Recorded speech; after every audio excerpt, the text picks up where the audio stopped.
Hi everyone, welcome back to the new term and to this session on community music. Once again, sorry I am unable to be there in person today, but a change in my timetable in Canterbury meant that I was unable to attend because I've had to deliver a whole week's intensive module at short notice. So what I've done instead is I've uploaded a number of resources onto the Moodle page that I'd like you to work through. There are some videos, also some text to read, and I hope that by looking over these resources, you'll be able to get a better understanding of what community music entails.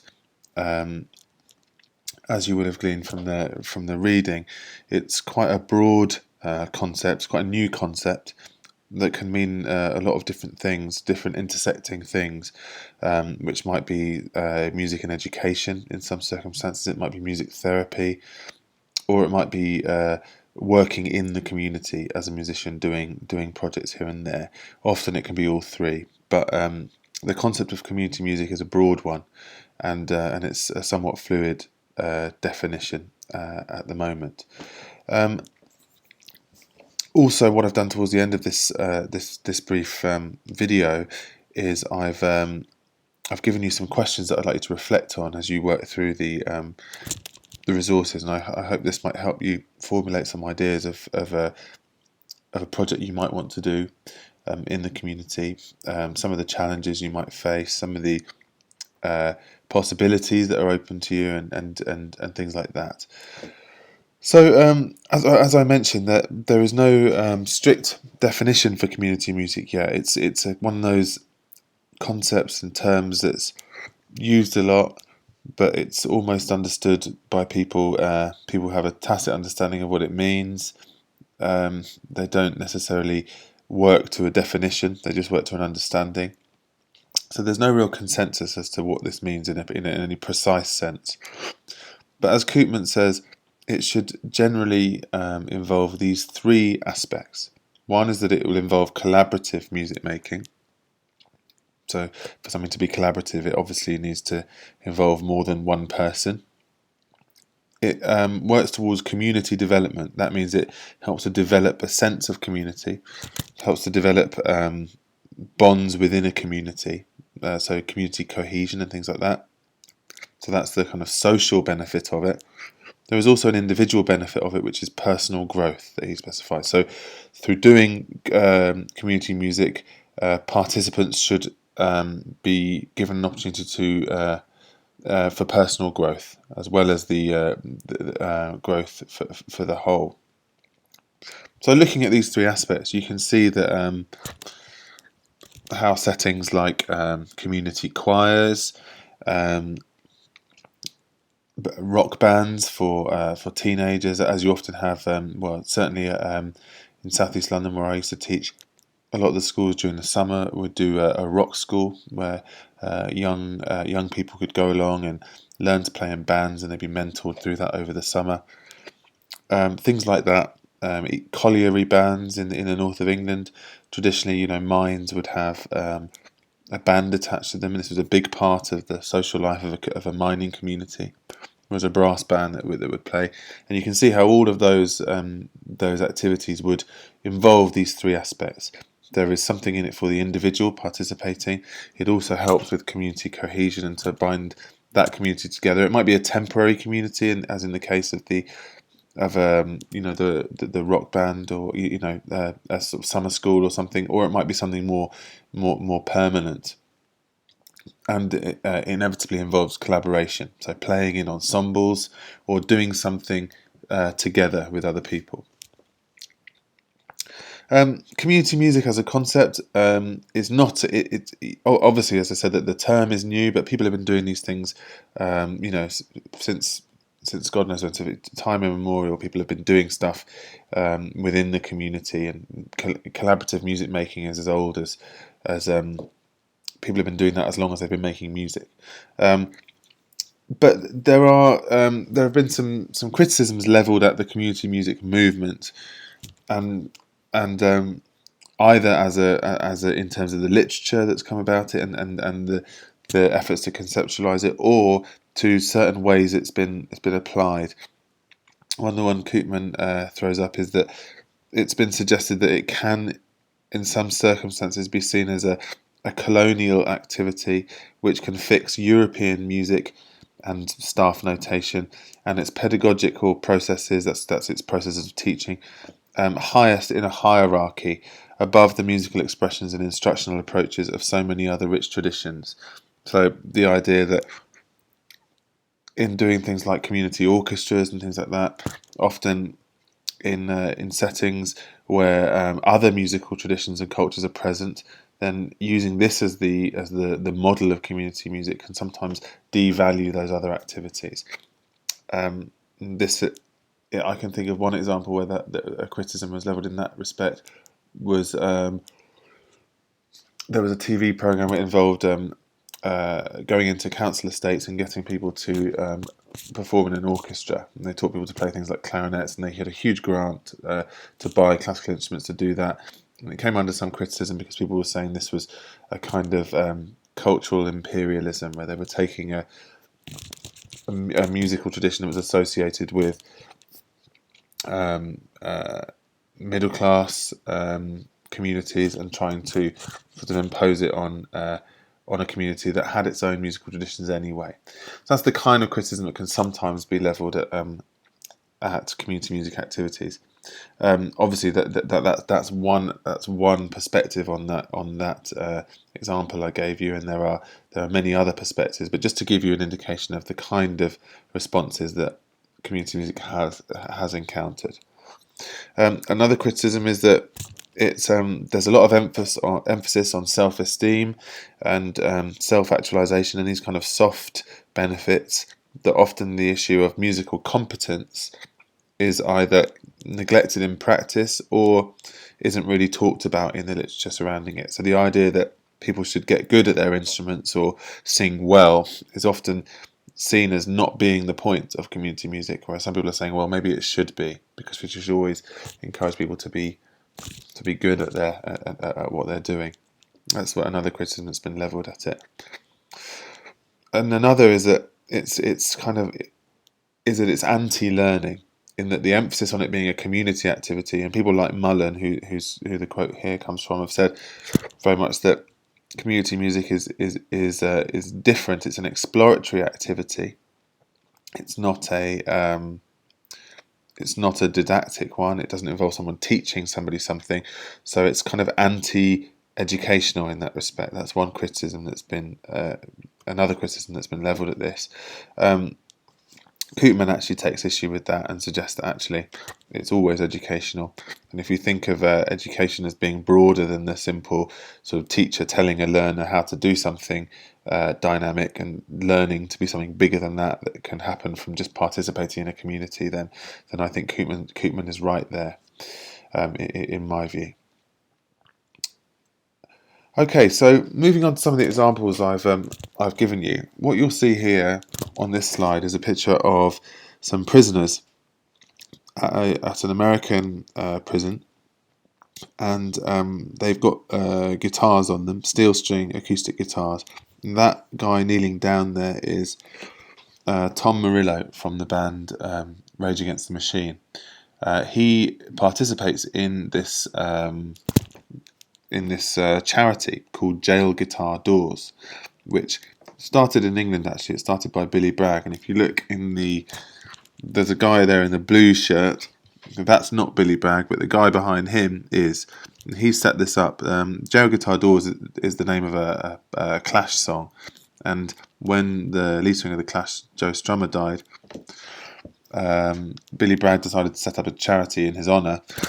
And what they would do in this charity was that they went into prisons in the UK and asked for prisons to buy inmates steel string guitars. Now, previously, steel strings or any stringed instruments are forbidden in prisons because there's a potential to make weapons out of guitar strings and things like that. And they lobbied to have to have access to this to guitars in prisons, and it was a very successful venture in the UK. Still goes, I think. But Bragg has subsequently taken it to the States, and people like Tom Morello and other well-known musicians have taken on the role of rolling it out over there in a similar way. So the video I've given you is one of Tom Morello. I think it might have been from the same session actually that this photograph's been taken, and performing in front of some musicians, in front of some prisoners, and it'll give you an idea of I think the effect it has on the prisoners. I'd like you to think about that in terms of their emotional response, their response as a group, what happens in the interactions between the prisoners and the musicians in the question and answers and those kind of things. So I'd like you to watch the video, and after you've watched the video, I'd like you to come back here and consider these three questions which I've put. What do you think prisoners derive from music in these settings? Are there benefits for the wider community and society from this kind of activity? And what are the challenges facing this form of community music activity? What challenges does a musician face when they're doing this kind of thing? Okay.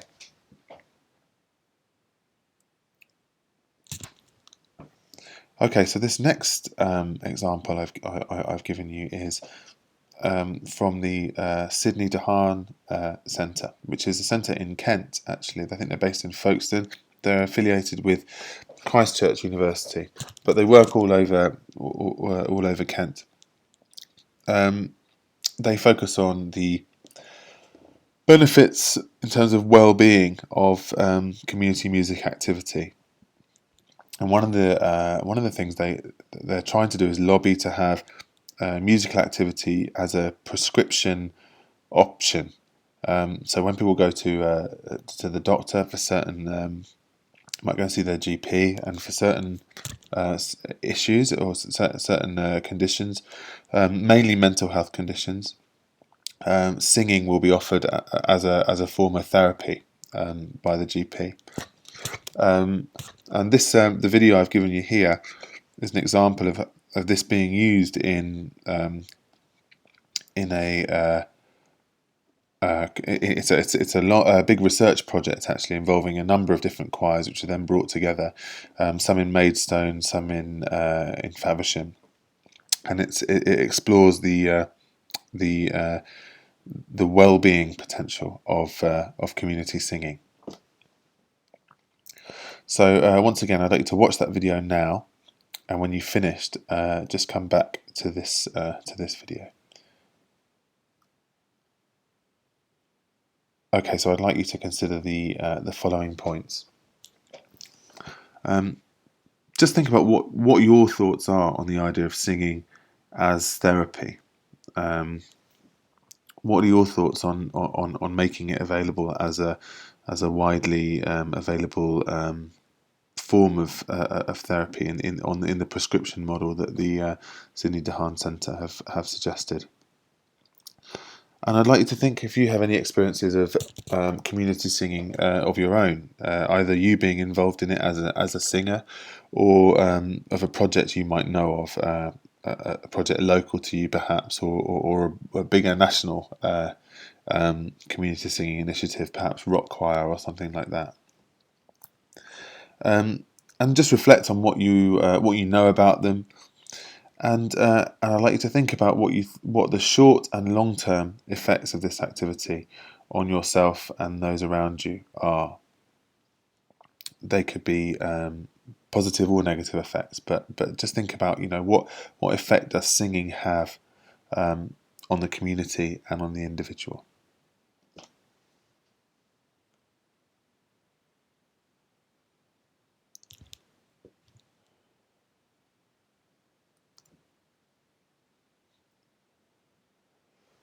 Okay, so in this final set of examples, and there are a few different links from slightly different versions of this of this theme in the resources, is looking at music making with either asylum seekers, refugees, or immigrant detainees. So people who are immigrants in this country who are being detained for deportation. There are a lot of initiatives. Well, not a lot, but there are many. There are quite a few initiatives in the UK of working with people in these situations, and I've given you a few examples of those down below. So I'd like you to work through those, and when you've done so, the things I'd like you to consider are: what are the potential benefits of community music projects for refugees, immigrant detainees, and asylum seekers, both for the groups themselves and for other people involved? I'd like you to think about what sensitivities you might encounter in these settings, and how that might affect the type of music that is performed or listened to in those settings. And finally, I'd like you to think, putting yourself in the position of somebody working in those settings, just reflect on the kind of skills you would need to have developed and acquired before you could undertake that kind of role. And I mean skills in the broad sense to include musical skills, but also softer, more transferable skills. Excuse me.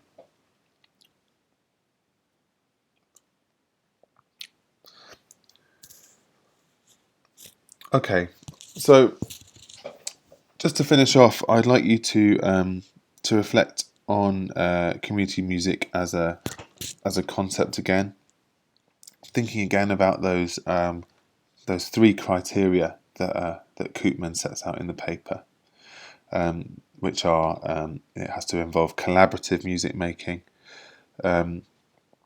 it builds community, and it facilitates personal growth. So thinking about those three criteria, I'd like you to try and find on the internet, so open your browser and search around for three other examples of community music activity that meet those criteria.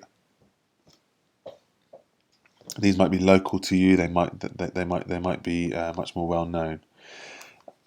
And then I'd like you to think of a community group. So we're not thinking necessarily in terms of a group that's already catered for with a musical activity, but just think of a community group that you're aware of, that might benefit from some sort of musical activity, and think how you might cater to the needs of that community if you were a community musician. And I want you to do this really to get into the frame of thinking of how best to formulate community music activity to meet the needs of communities and the individuals within it.